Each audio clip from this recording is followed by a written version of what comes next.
Hey everybody, welcome back. This is D.Lisa West. I'm a dream doula. And this is Cristina Spataro. I'm a psychotherapist and relationship coach. And welcome, welcome. We're so glad that you listen to this and share it if it's interesting to your friends. Yes, please do. Today, I just came from doing a dream doula session. And I don't know why I say I'm a dream doula. I made that up. I But you love know your what? title. Honestly, I wish I had a cool title like that. I suggest if you have a superpower, whatever it is, talking to people, singing, go into it. Even if you don't think you have the degree or you know how to do it, whatever you do, only you can do it your way. Ooh, love it. Yeah. So the dream session went like this. She said, I have this dream where there was a woman, and I think it was like being in a classroom, but I'm not sure. There was a woman and she was showing me how she could go into different people, like shape-shifting. And so she went into one person, and then she went into another person, and she went into a third person. And then she looked at me and smiled and said, don't be afraid. This is easy. You can do this here. And before she came into me, said the dreamer, I woke up because I was like, my family won't know who I am if I let her come into me. And when we went all the way through, bundled up that dream, it may or may not mean this to her. The meaning might come in a deeper, more profound way for her in the next few days. But what I think it might mean is that she's learning new things. She's a woman who is studying herbal medicine.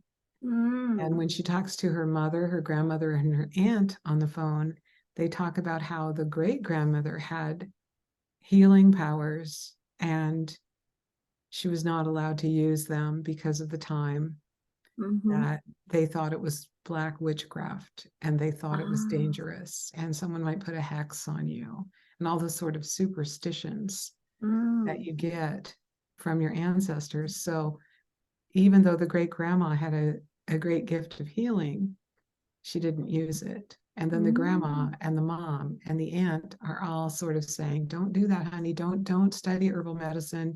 We're worried about you. Something bad might happen. And it made me think about how we all have gifts. We all have gifts from our relations that came before us. And some of them are gifts we don't want. Like, what did you learn from your mother or your grandmother or even their mother or their grandmother that we don't even know? We don't even know what the gift is. And we don't even know if we love it or don't love it because it's just part of what we think is happening. For example, the story, and I love this story, of the why do we cut both ends of the ham off? I know this story. Why do we cut both ends of the ham off? You tell the story. Okay, I swear, does everybody know this story?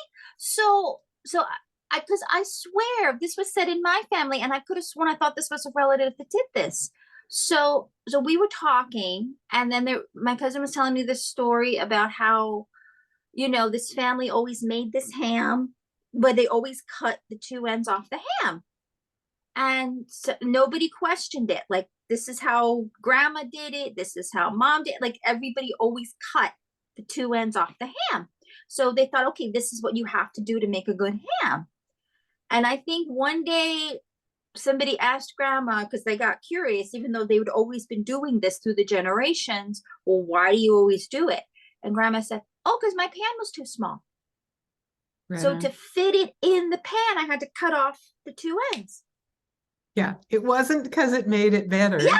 And it wasn't the proper way to cook the ham. It was because her pan was too small. Yeah, which so is such a beautiful metaphor for my brain is too small, my soul is too small, my personality is too small. I can't fit that in. I'm going to make myself smaller.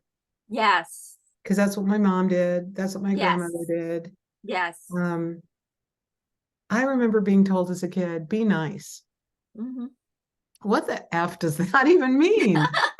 So generic. Be nice. Right. That's not that good girls don't do that. Nice girls don't do that. I'm like, Mm-hmm. what? So I was always trying to figure out, like, I'm getting in trouble for this, but why? Why? And instead, I learned when my kids were young to call them to a virtue that you want them to be. So Oh, instead I of like saying be nice, I would say be respectful, I love it. be I love it. kind, be obedient, whatever the word of the day was. And we had these virtue cards that we'd pull out, and they were designed for kids to understand. And Nice. so we had store manners. Store manners weren't be nice or you're going to get in trouble. That would be what my mother would say to us as Mm-hmm. we ran around the store and got in trouble. In trouble. I would say store manners. Remember what that is? And my daughters would say, "Yes, mommy." Respectful and obedient. I said, right. That means when I ask you to do something, you do it, right? Yes. Mm-hmm. And you'll use your inside voice in the store and you will walk rather than run, right? That's what respectful is. Yes, mommy. And so they went from being little hellions in the store who were hungry and they wanted a snack that was right at their level to conforming to the way I wanted them to Mm-hmm. act as children in public. But be nice, make a good ham. Mm-hmm. What kind of terrible gifts do you find that you're um, coaching or other clients have that they don't even know they have, like the ham? Like the ham. You know, a lot of this, and I'm very careful because I do respect cultural traditions. I respect it very much. Mhm. But at the same time, sometimes people perpetuate things for expediency or control as opposed to this is an okay way of being. You know, Mm. it doesn't, if you've noticed, who's usually encouraged to be nice, but as women, from the time we're very young, we're conditioned. You don't rock the boat, don't create problems.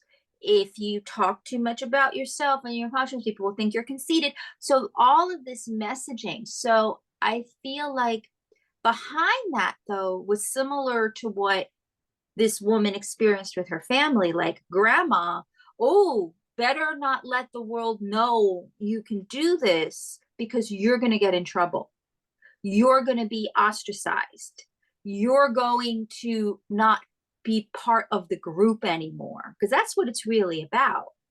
We're very tribal. Sure. So a lot of the messaging we get, a lot of the programming we get is the idea of how to fit into the tribe.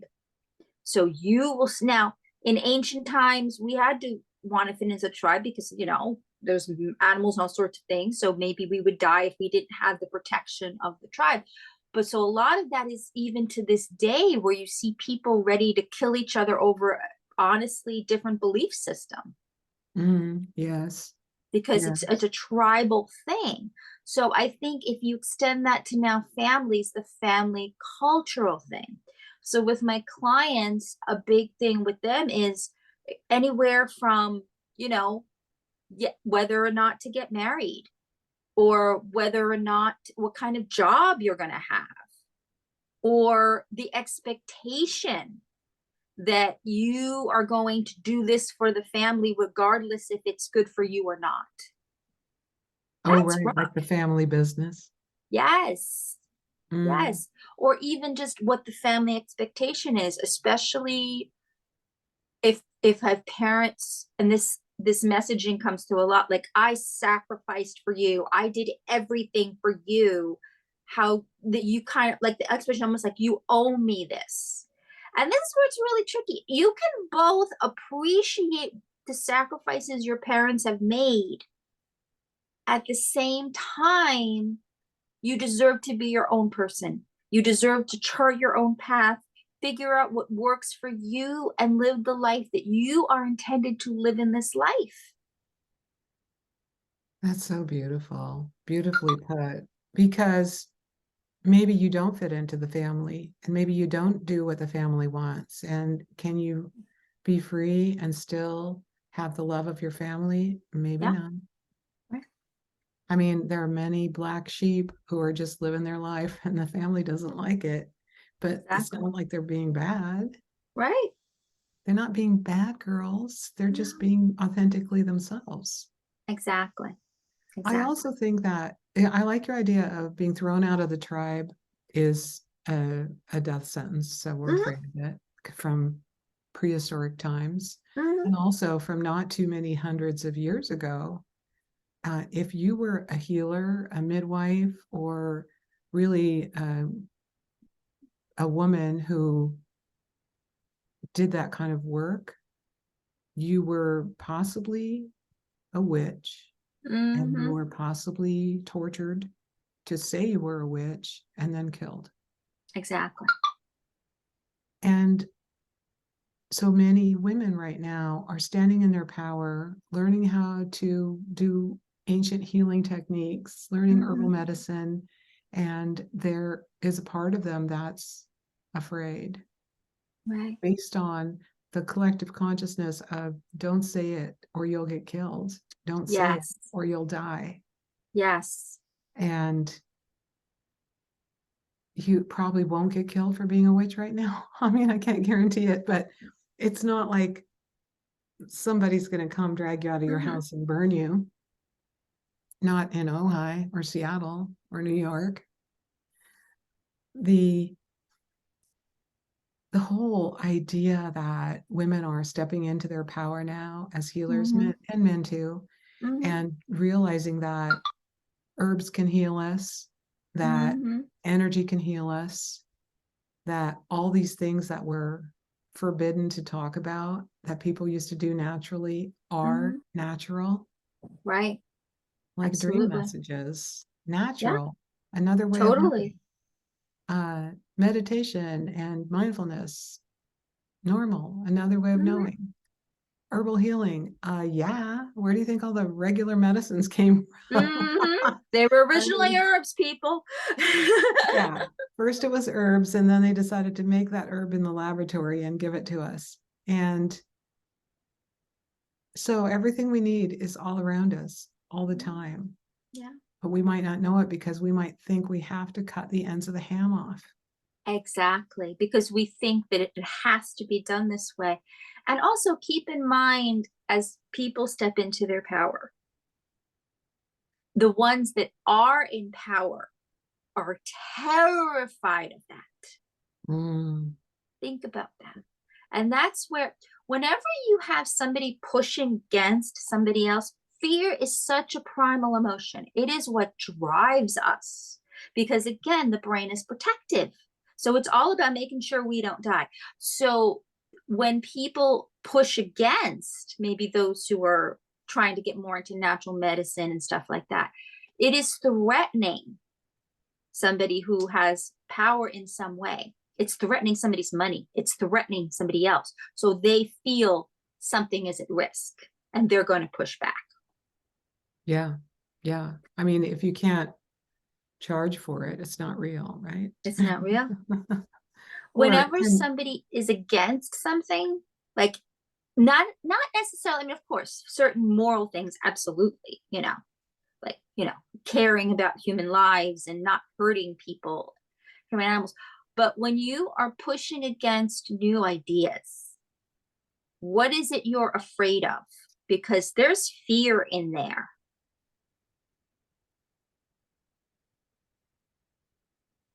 maybe you can't put a name on it because it's ancestral fear and you don't even know that you're afraid of being burned at the stake. Exactly. Um, I think for a lot of women, well, maybe just let's just say people, for a lot of people, when they start to step into their power, Mhm. it's frightening. Oh, yeah, And absolutely. when they're ready to really be seen, it's frightening Yes. because we might be rejected, we might be killed, we might Hmm. be um, humiliated. Yes. All those things that we fear come up in between us and the rest of life as we're Absolutely. coming out, so to speak. to be our true self. Absolutely. But I don't think there's any person who really came into being who they really are who regrets it. I think depending on the situation, there have been challenges, but when you're really true to who you are, because we come into this world and we all have purpose. And when we are being true to that purpose, we actually feel at peace. So I think when you get through the difficulties and the challenges and maybe people pushing against you, and you really step into who you were always supposed to be, there is a peace about that because you're no longer trying to conform to something that's not you. Yes. Yes. It doesn't mean it's easy, but ultimately you will find peace. I like this analogy too. I heard it recently that imagine humanity as a puzzle, and each one of us is a puzzle piece. But we don't fit into the puzzle until we're truly being who we authentically are. I love that. And when we are, then our puzzle piece fits into the whole of humanity. Yes. And if everyone was being their authentic self, the world we live in would be so dramatically different than it is right now. Oh, absolutely. Absolutely. I love that analogy because it's so true. Because if you ever put a puzzle together and you first try to find the borders and see, well, this almost matches, and you're like, but this doesn't quite fit. But you can't shove it there. No, You can't make a it piece fit. You can't make it fit. It has to be just the right size. It has to be just the right piece. Yeah. So this is where the unhappiness is. This is where the heart of the depression is, the anxiety. We're trying to fit into pieces that aren't actually our spot in the giant puzzle of life. Yeah, even if and I think people can feel it. Yeah, absolutely. When you're being who you aren't, to fit in with your family or to fit in with your group or to fit in with your profession, it feels icky. Yes, it does. It feels really icky. It feels, I mean, there's probably a more profound word to use. No, but I like icky. I like icky because sometimes the feeling is just a subtle feeling, because around us, it might not be all bad. See, this is the thing that's tricky. Because just like if you're putting a puzzle in, you might see a little bit of sky on this corner. You might see a little bit of and you think, okay, yeah, this should fit here. So we can convince ourselves we should fit here, but we're not completely where we need to be. So it is kind of a feeling of discomfort. So we don't necessarily have to be thoroughly miserable, but it's icky enough that we need to shift over. Yeah, and that's not to say that when you're learning something, it might feel uncomfortable. That's a sure, of course.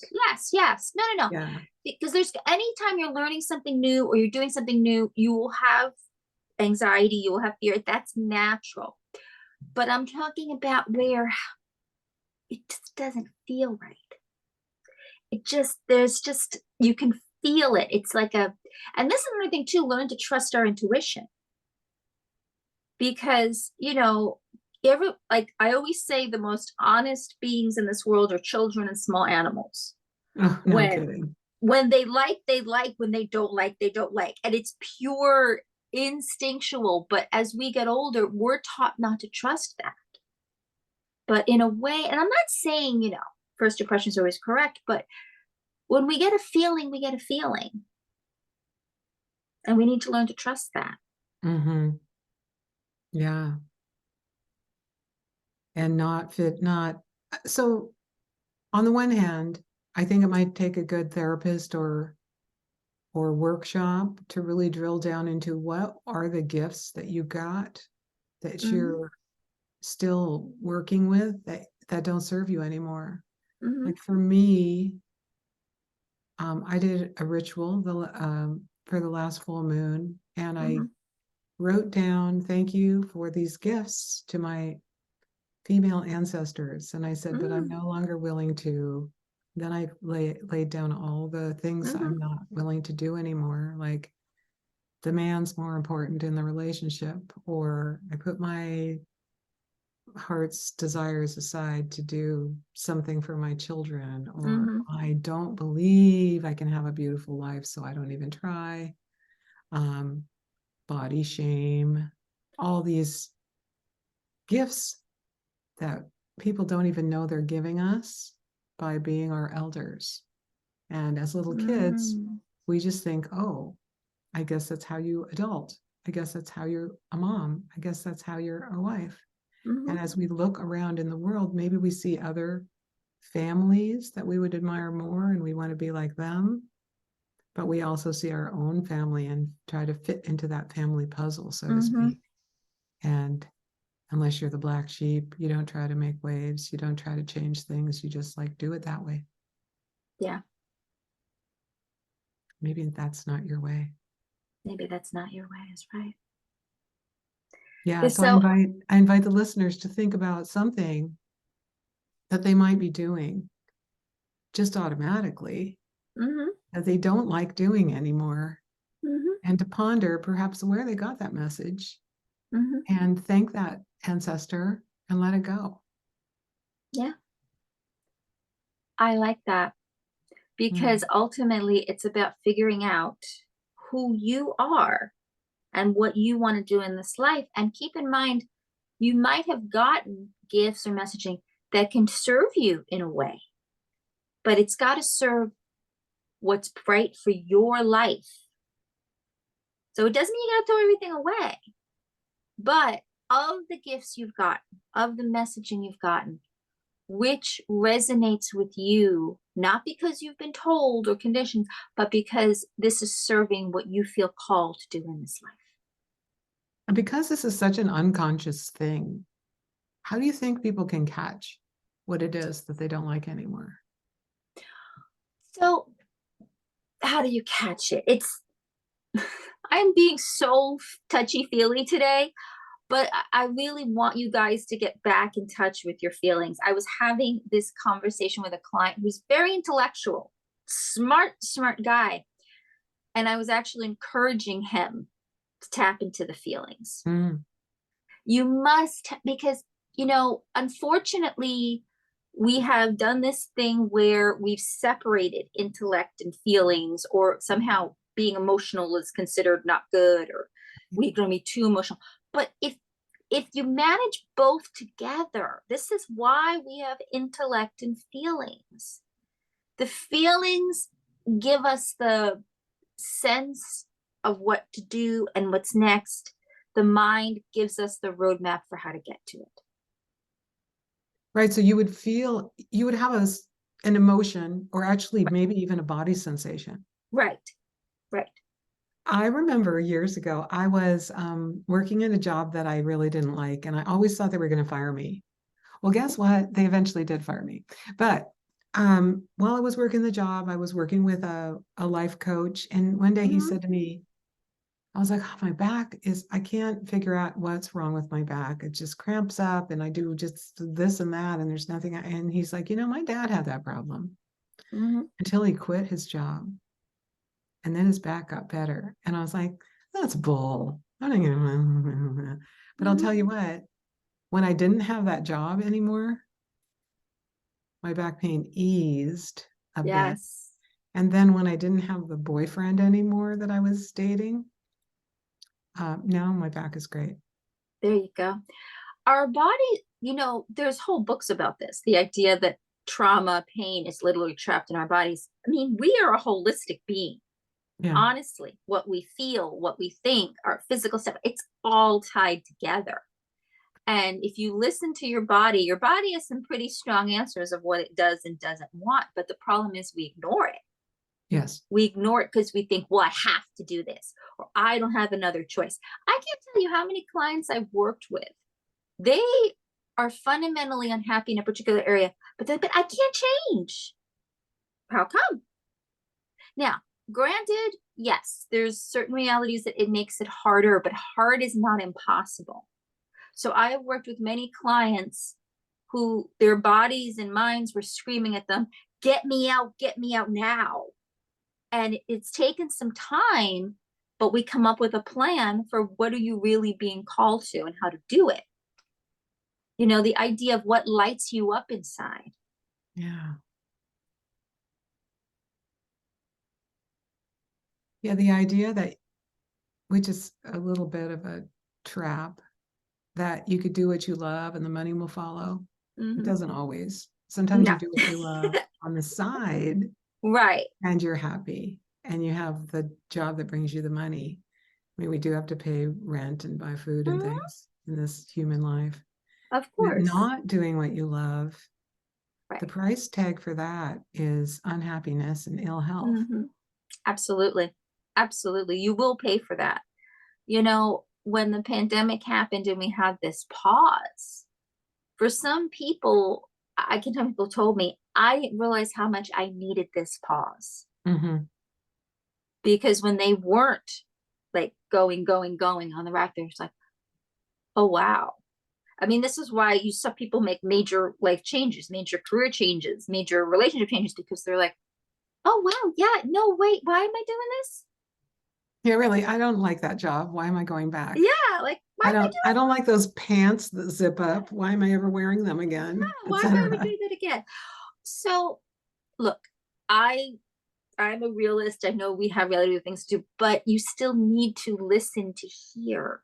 Mm-hmm. So it's about making space for that voice, making time for that part of you that is screaming at you to be heard. Listen to that part, because you know, I one of the things I love about children is that they are so in their moment before people get to them and Yeah. fill their heads. Well, you can't do that. They're like, I love it. I love the way they embrace, you know, jumping into puddles or just exciting things. I mean, they are so in the moment of exploration. And really, we all should be. You know, I remember took a class in college. It was literally the whole idea of play, and that play is actually important, not just in childhood, but throughout our lives. Ooh, that's great. Yeah, I do remember once in the last couple of years taking a walk with my friend Simone, and she said, "Let's walk to the park. I want to go on those swings." I was like, "Okay, wait, you're 80.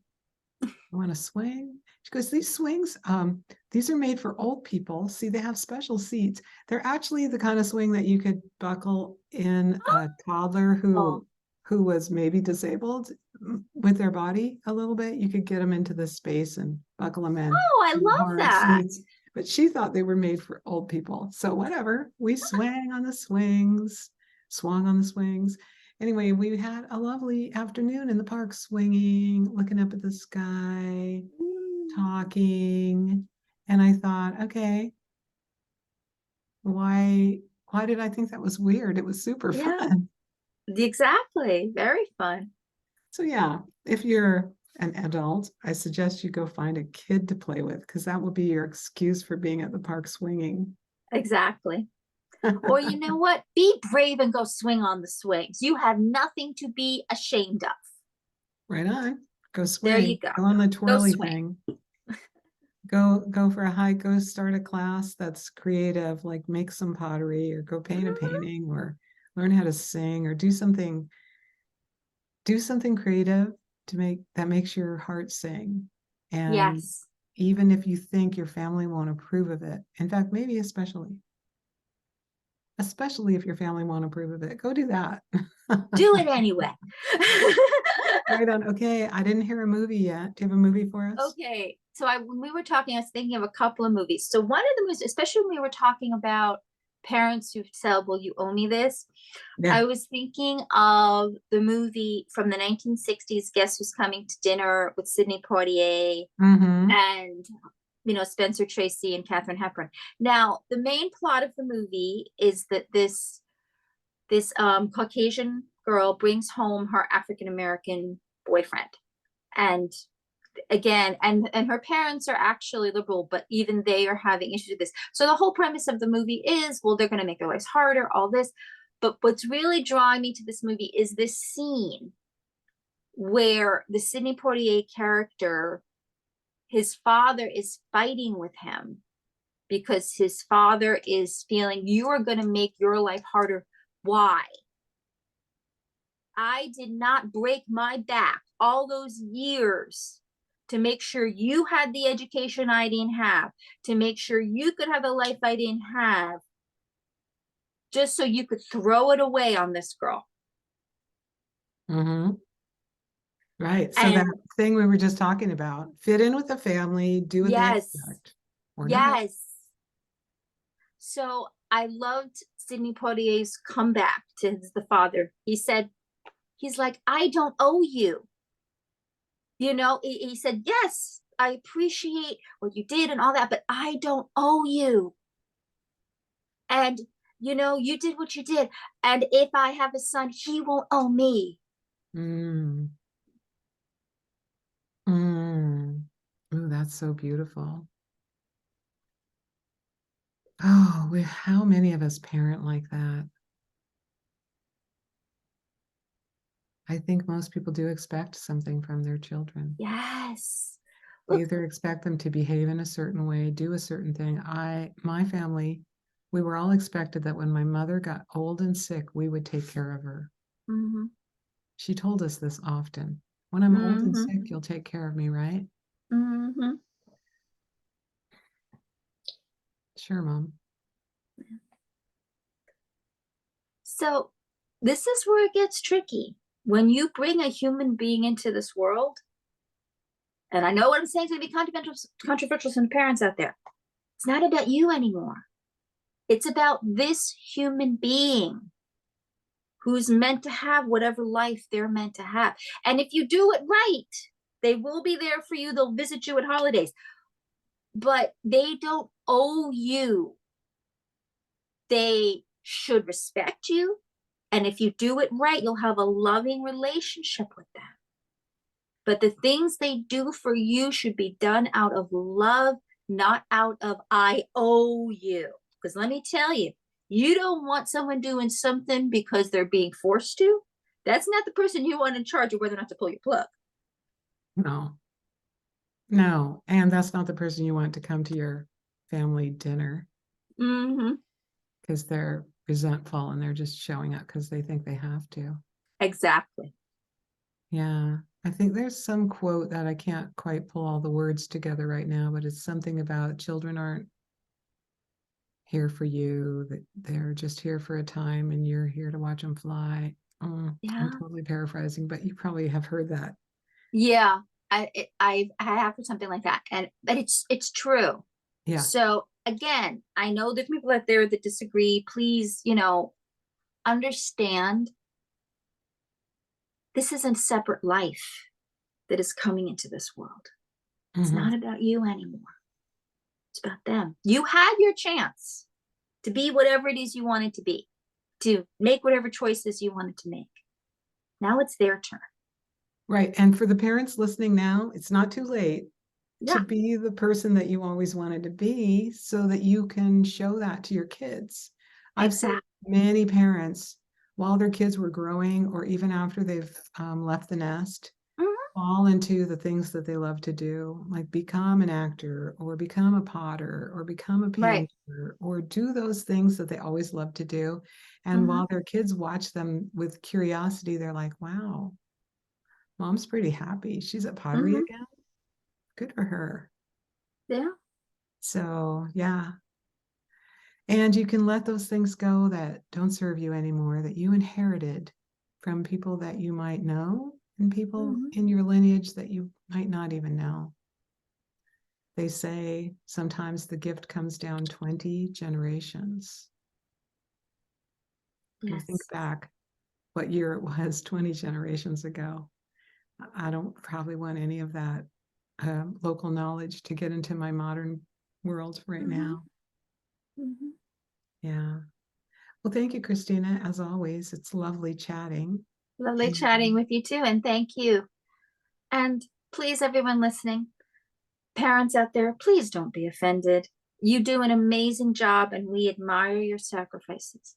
But just really think, let your kid be who they're supposed to be. let them fly. Let them fly. That's really why you're here. You're here to teach them to fly and embrace them leaving the nest. Yes. Yes. Blessings to everybody. Yes. See you later. See you later.